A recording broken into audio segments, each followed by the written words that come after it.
Here's the truth and no one tells you about a VA. Hiring a virtual assistant is easy, but keeping them, that's where the hard work begins. I've seen many business owners over the past few years get really excited when they're hiring their first assistant. They're screaming praises, someone's here to help. But then again, a few weeks go by, communication starts fading, the production starts draining a little bit, and they start saying, I'm not sure if a virtual assistant is for me. If that's ever been you, or if that's something you're concerned about, stick around, because in this video, I'm gonna teach you how to build a long-term relationship with your virtual assistant that will last. The kind of relationship that's built on trust, consistency, clear communication, and not micromanaging or burnout. Be sure to stick to the end, because I'm going to share my personal story about when I hired my first virtual assistant and how that relationship has changed how I lead my entire VA team.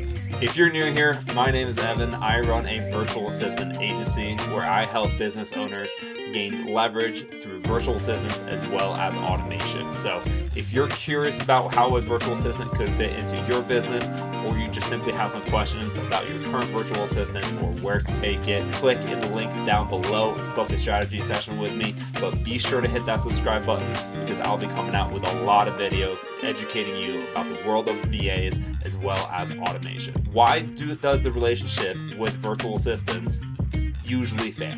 When people talk about virtual assistant retention, they usually talk about skill, experience, and cost. But the truth is, most relationships fail because of clear communication as well as clear expectations. One of the biggest lessons I've learned managing virtual assistants is people don't quit jobs, they quit confusion. So when your virtual assistant understands the why behind their work, they'll have clear goal setting as well as have clear loyalty through anything. So let's break this down. Every successful relationship with your virtual assistant comes down to 3 pillars: communication, clarity, and care. Let's jump into the first pillar, communication. Your virtual assistant isn't just simply a task doer. There's someone who's part of your team. There's someone here to collaborate with you. One thing that I always coach my clients is it is extremely important to set specific and very clear communication guidelines. This is why I help my clients set up multiple forms of communication when meeting and communicating with their virtual assistants. One of the most important one is giving them their own email within your company. This makes them feel part of the team, and it also gives them credibility when communicating with your clients or potential leads. The second one is having an instant message chat channel or tool that you're using. We like to suggest Slack, or if you're in the Google Workspace, Gchat, this is a great area. This allows you to just jump in, and when they do something good, when they're exceeding expectation, you can just simply jump in there and give them a little comment, give them a little praise. Again, it's a real human on the end of the relationship, so you want to treat them as you would do with any normal employee here in America or where you're currently residing. The third form of communication that we always like to set up is WhatsApp. Is huge in all over the world, not so much in America for some reason, but especially in the Philippines as well. Set up that WhatsApp communication, because that will easily allow you to pick up the phone, give them a call, or simply shoot some text messages. When setting clear expectations when it comes to communication, especially in the beginning, it's very important to meet with your virtual assistant. What I like to say is, in the first 2 weeks to 4 weeks, meet with them every single day.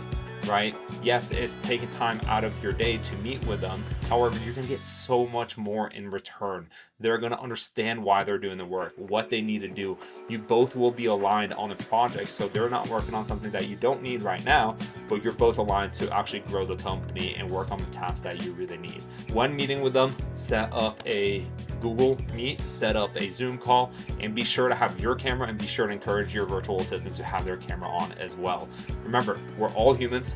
We want to see face to face. I want to see your facial expressions when I'm meeting with you, right? That's how we build real relationships here. So that is the most crucial. And as a relationship keeps going on, you can scale that back a little bit when you're meeting with them every day.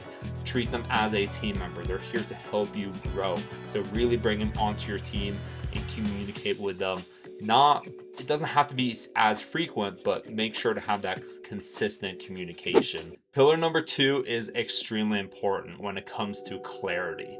This is setting clear expectations and clear goals for your virtual assistant. It is so important that your virtual assistant understands the why in their work. Why are they doing this? How is this contributing to the company as well as their personal growth? People don't quit jobs, they quit confusion. I can speak for myself is when I have clearly set my own goals and clearly written out my daily to-do list, I understand why I'm making content, right? It's not producing any leads for me right away, but it's for the future of my business, for the future of my growth. When your virtual assistant understands that, why am I handling the email inbox and the calendar? Is because you are going, as the executive or as the owner, you're going to do something better or something more valuable for you and for the company with that time.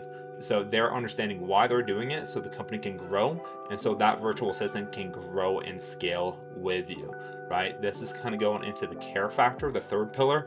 I'll talk about that in a little bit. But when setting clear expectations and goals with your virtual assistant, sit down, have a face-to-face meeting over Google Meet or Zoom where you're clearly laying out what's expected from them and in their role and what goals you want them to hit.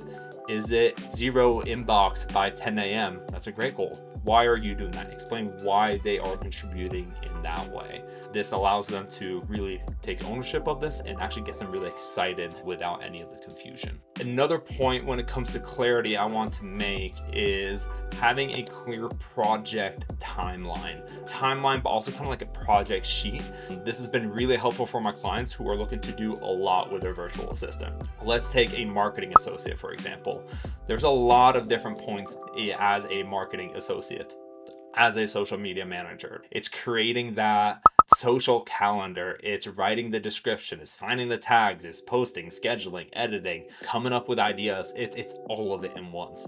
Let's set a clear project kind of process and timeline that you want, saying, hey, first we're going to work on social calendar. I want you to do some research. I want you to understand our competition. I want you to write the description and then write the script, right? Set clear expectations and work one piece at a time.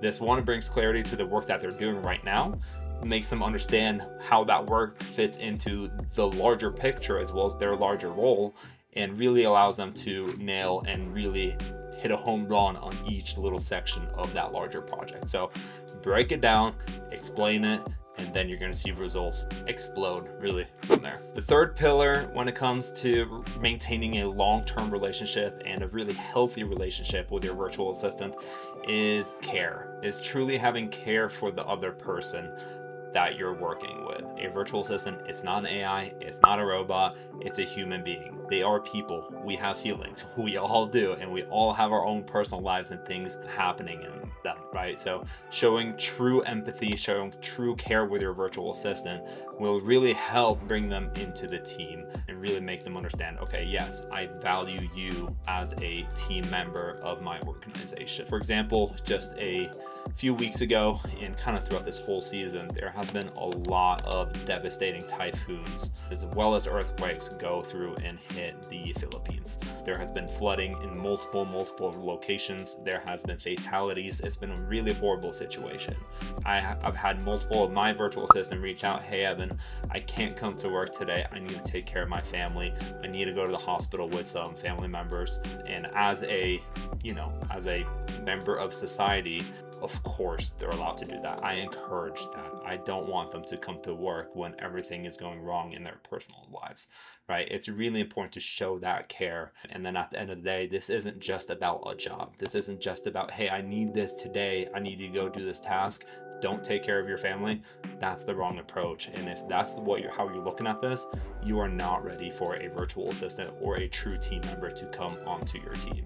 On a little lighter note, what this also means is on a Friday, give them praise. On a Wednesday, really whenever, right? When they're doing something good, but then also really show them how they're having an impact on your life. Say, hey, thank you so much. You are helping me so much more than you can even imagine, right? So really show them that care. And with that care, it goes down to also clear communication and setting clear expectations and guidelines. That's also caring for the person in the role on a more professional level. So having that care for your virtual assistant and having that human connection so important for building a long-term relationship. Another point outside of the 3 pillars that I want to touch on is really creating a culture of ownership. A virtual assistant isn't just someone there to do a task for you. They're a team member that you're bringing onto your business for various reasons, spending more time with your family, getting your time back, actually being able to focus on growth, but ultimately they're there to help you. And the way that a person can help you the most, if they really have clear expectations, but they take ownership of their role, of the projects that they're working on. So really set that as a culture within your business, not micromanaging, giving them the opportunity to really take and handle that project the way that they're looking to handle it. And then you can meet and give feedback from there. But even before that, set really clear expectations, what you want, how you want it to be done, how you want it to be delivered, and then give them the space to really be able to handle that project the way that they want to handle it, the way that they think is the best way. Always remember the virtual assistants that we place with Scaleback, they aren't just someone who has applied to a job who doesn't have any experience. No, these are skilled, true professionals who are college educated, has years of experience in doing the role that you're looking to fulfill, to allow them to tap into their expertise to bring that ownership into your company. And a little bit later in this video, I'm gonna go over mistakes to avoid when having a long-term relationship with your virtual assistant. But before that, I wanna talk about how to maintain motivation over time. I think everything that we talked about in this video already with the 3 pillars, creating ownership within your culture, all of that truly helps, right? But in motivation, I can talk for myself. I love to go to the gym. I love to be active. I love to see my body and see my mentality progress through business and through health, right? To do that, I want to see progress. That's kind of the fuel that keeps me motivated when the time gets hard. Think about this in the same way when you're working with a virtual assistant. How can you implement progress in their role within your culture as well? One of the best ways that I've seen this done is implementing a 30-minute rule throughout the week.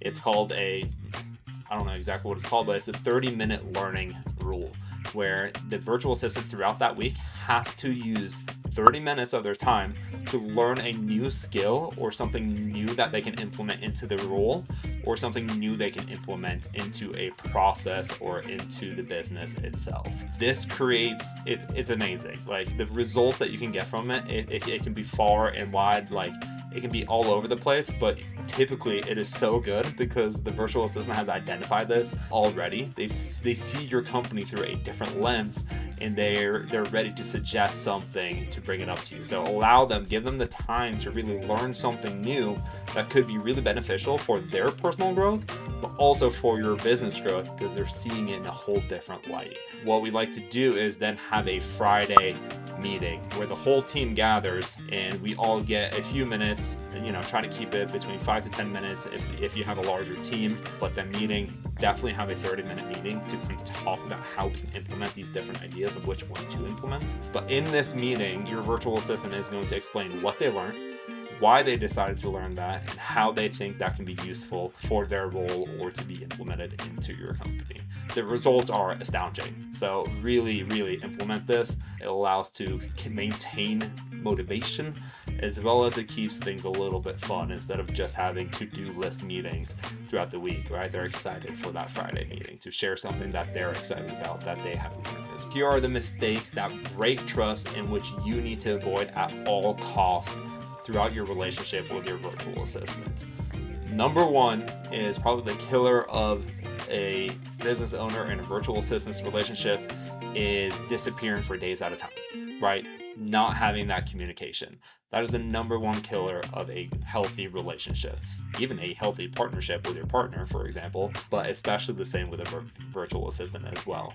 They're not here in person with you. You're not hanging out together every single day. They're working separate from you, so having that communication with you, as well as bringing your US based employees to communicate with them and bring them along, that's what you need. Set clear expectations of when to communicate, how you're going to communicate, and then also explain to them, hey, I have a large project going on right now, or I'm going to the conference. I will be out of touch for the next few days, but feel free to message me and I will get back to you as soon as possible, right? When I do have some time in the evening, but don't expect immediate communication right away.